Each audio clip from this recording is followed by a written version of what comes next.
Don't mind the cat. She might return here in a few. So today's video, I wanted to talk a little bit about Chimeraland. I recorded a bunch of stuff watching some MMO videos and thought I would make its own standalone video. However, I kind of said what I wanted to say about it in the video that you're about to watch here.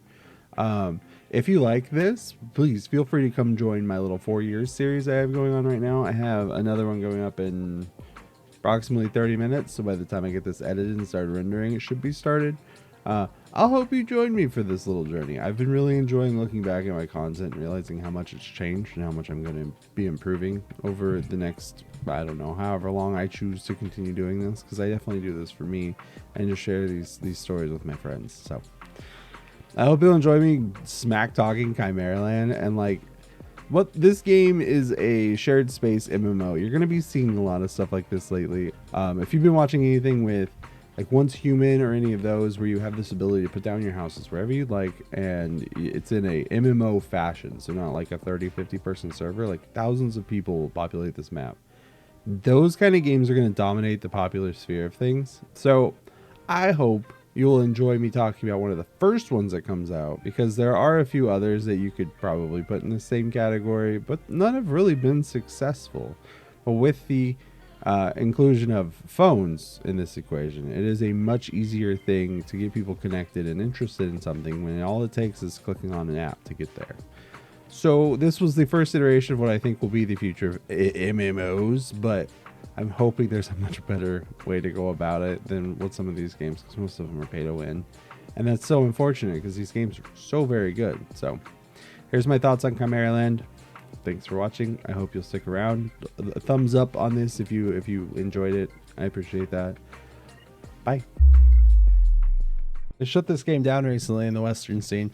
It's really big in Asia, so it's not like it wasn't making money. It's just literally they don't want to localize it. And it had been clear during the testing that the PC side wasn't cared about in the first place. Asia is a gaming market dominated by mobile releases and pay-to-win games. It was also pay-to-win. Did it have to be? No. Should they have given you a better way to improve your power? Absolutely. I finally hit a wall around level 50, 60. I don't remember, wherever I stopped. Can't check it now. It's gone. But I hit a wall where I needed more baseline power and I couldn't get it. And for me and many others, that's where we stopped. We stopped playing at that point. So this is my first thoughts when I initially played it. I will add for the comments that I am a moron, as per usual. The button is on your screen, top right for full screen. I get why this is a thing, but it's a PC release. You gotta have it in the settings. You've gotta allow me to do it natively, and you've gotta allow me to quit it natively. We've all been there. Bored out of your minds. I get that the stupid things don't have X's, you know? Like I get that it's a phone game, but you're porting it so hard you can't even add a full screen option. That about sums up why it failed. Yeah. So we're gonna watch this whole thing. This kind of sits with the other ones, but since it's a little bit more casual, this is more. There will be more videos like this, including the one actually about Chimeraland that I'm gonna make. It's gonna happen. I have to deal with these feelings with it. We've all been there. Bored out of your minds, scrolling through whatever weird part of Steam you can find. Maybe you see something funny. Maybe you see something, And maybe you see something like Chimeraland. So you download it and fire it up and,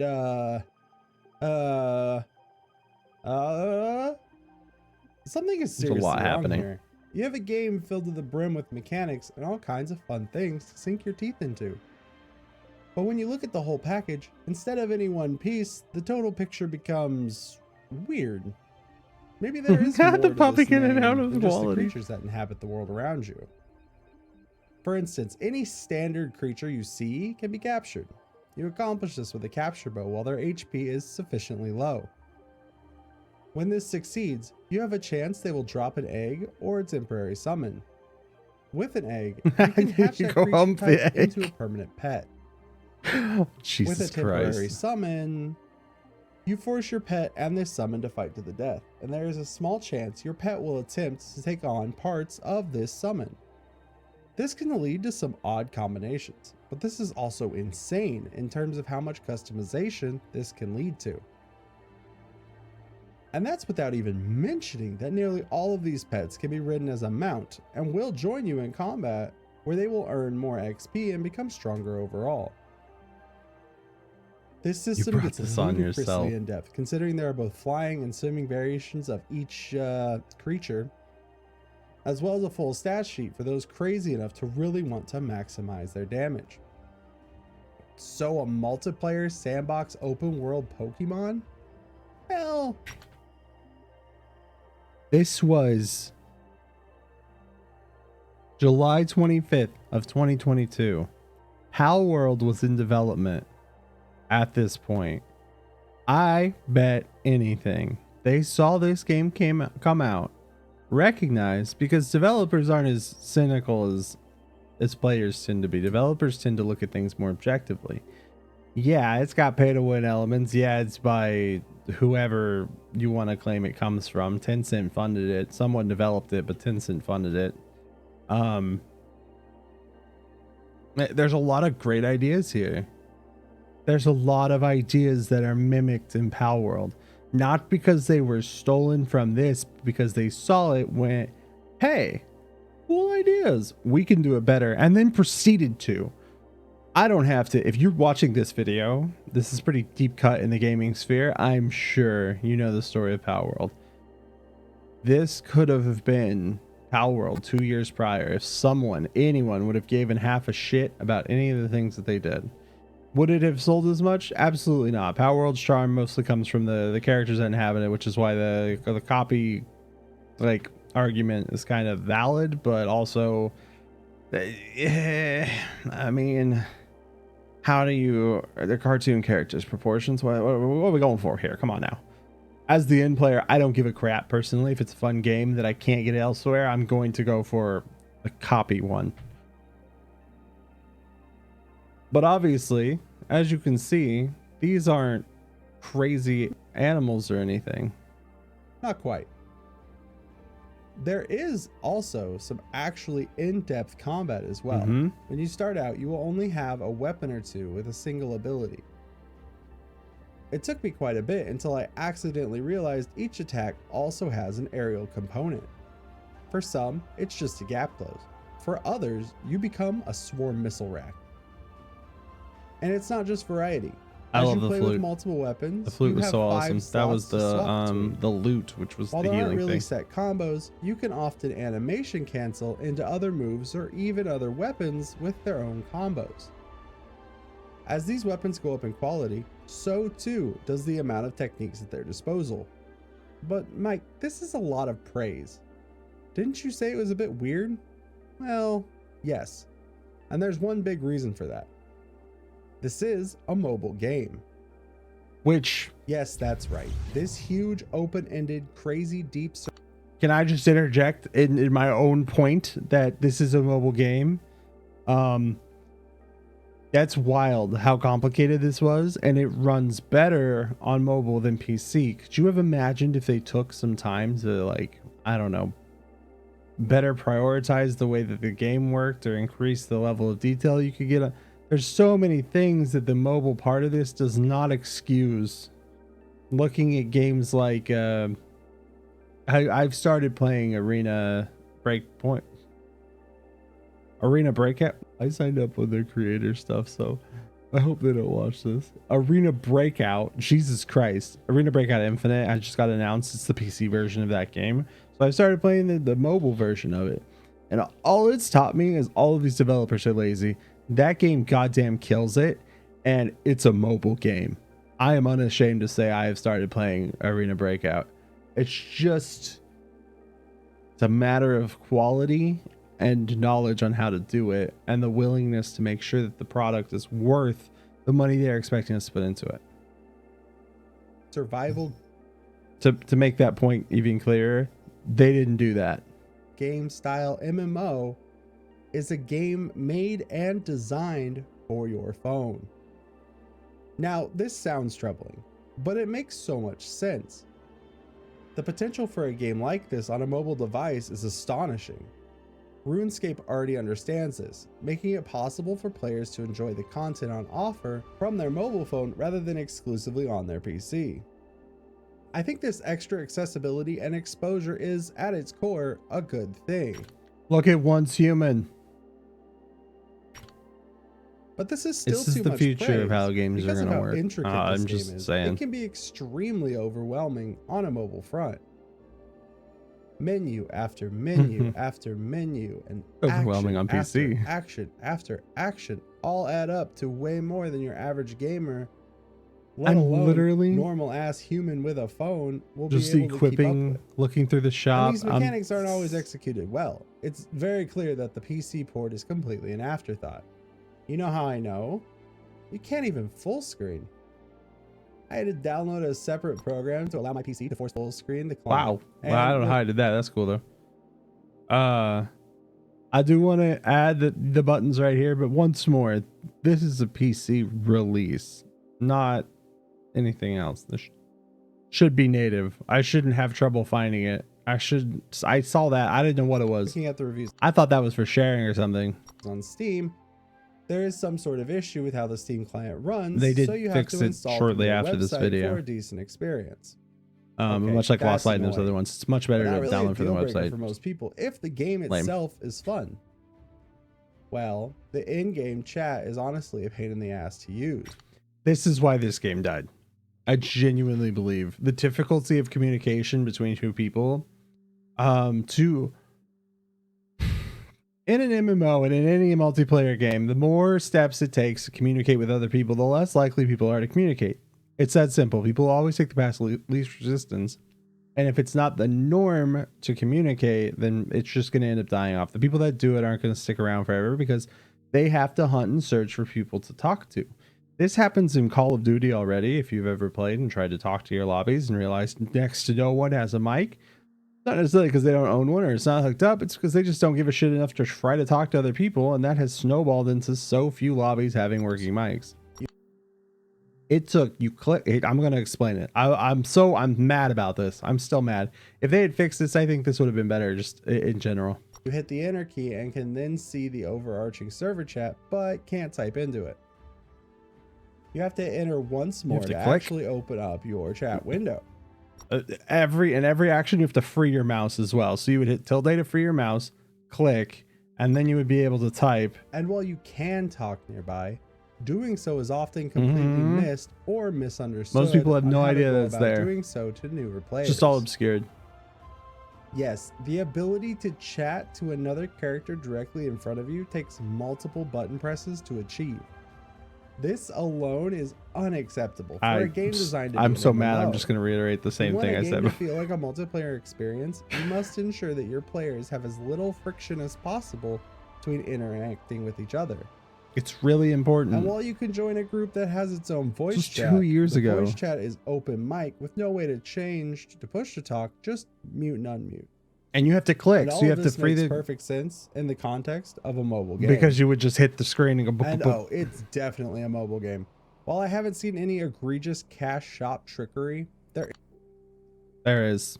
Mounts are expensive, runes are expensive. This game no longer exists, so I'm gonna smack talk the fuck out of it. Is no shortage. They just of fumbled it packs, so and hard. Cosmetics trying to push you into spending your money. It is only invasive when you initially log on, as is expected for a mobile game like this. Daily login rewards, free goodies, discounts, etc. I think there were like 5 pop-ups every time I logged into the game, reminding me to go here, or check this out, or spend my money here. No matter how you feel about this sort of thing, it is at its core a manipulation tactic to help build habits that involve you getting on the game. I am not a big fan of this sort of thing. I think focusing on creating habits out of playing a video game completely sidesteps the issue at hand. If you... I want to interject because I don't think I've elaborated on this much more. One of the big parts of these kind of ideas, if you don't fully... Because I didn't fully explain it, I should have went a little deeper. These things popped up from repetitive game sessions. So essentially a game like League of Legends where you sit down and you play a few games and then you get off and you go to bed and Maybe tomorrow, some point in the day, you sit back down and do it again. You're playing daily. And so the idea is to reward you for that. These ones double down and go, no, we're going to reward you for coming and doing something every day, but we're just going to give it to you. There's nothing you have to do. You don't have to actively achieve a goal or anything. You just get it. And that's the difference.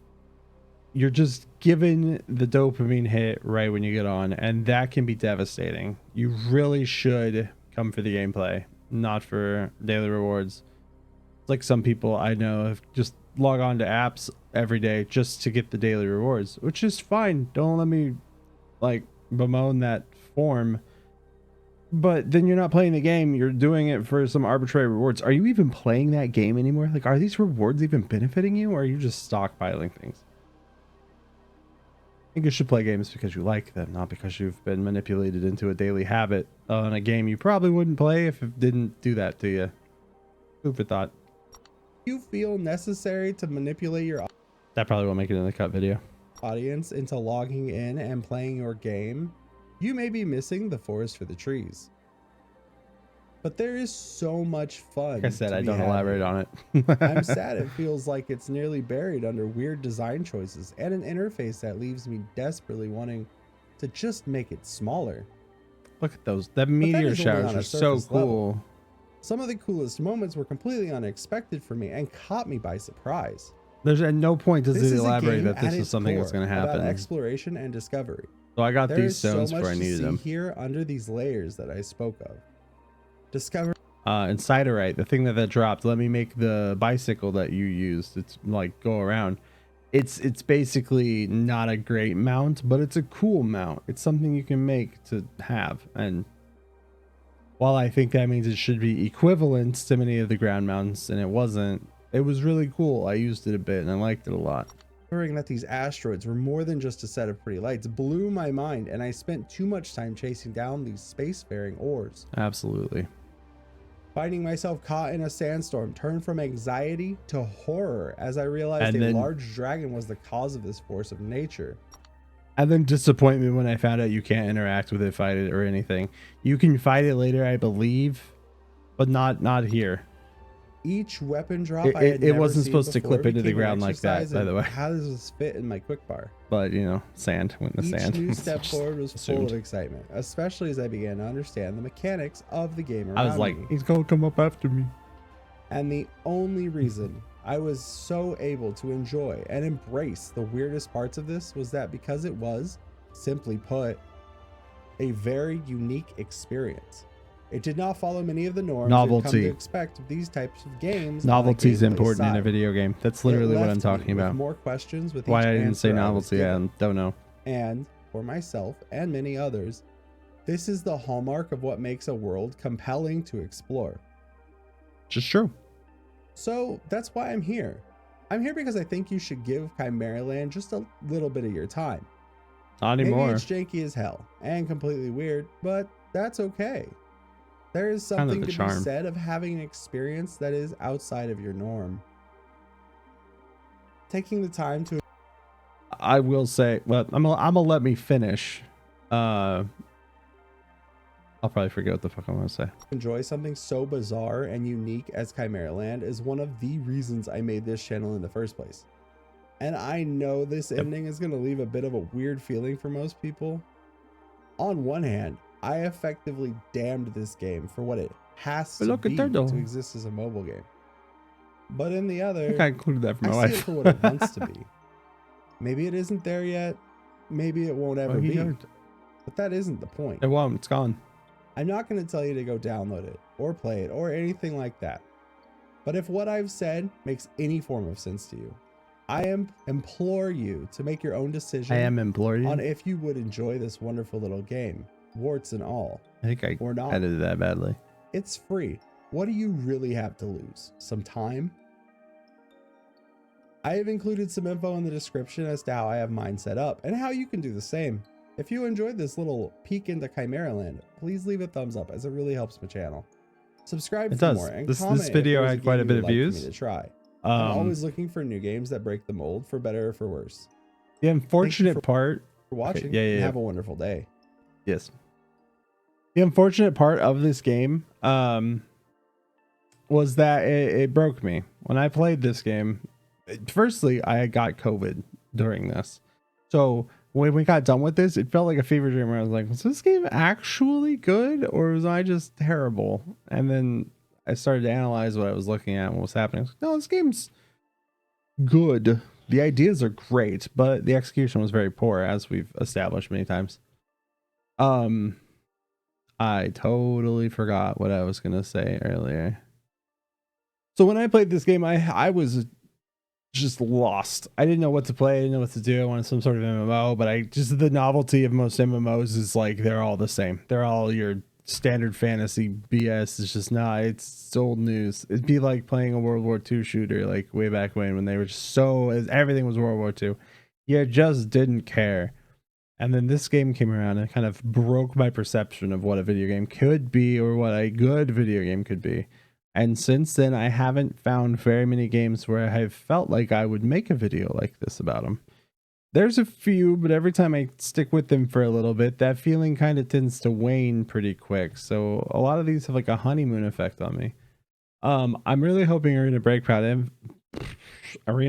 Infinite is not like that too, but it is an extraction shooter at the end of the day. I'm also predictable. I play League of Legends. Jesus Christ. Do you know what that means? It means I'm not a sane individual. Like, you should probably just close this video right now, if we're being honest. All right, because Mike's dumb and he doesn't like record an outro or anything. What do you think about Chimeraland? And what do you also think about this trend with these live service games that go away? I'm kind of getting sick of them. I think if you're going to remove the game, you should give some option of servers or something like that people can set up themselves and play. I watched this back before I recorded this, so I would know what kind of tone I wanted to set for the ending. I just missed that goddamn game.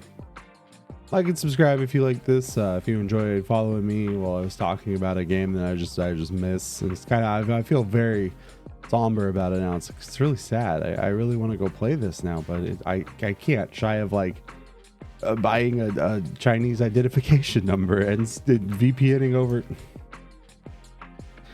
All right, bye. Thanks for watching. Have a good day. Violence squeezes.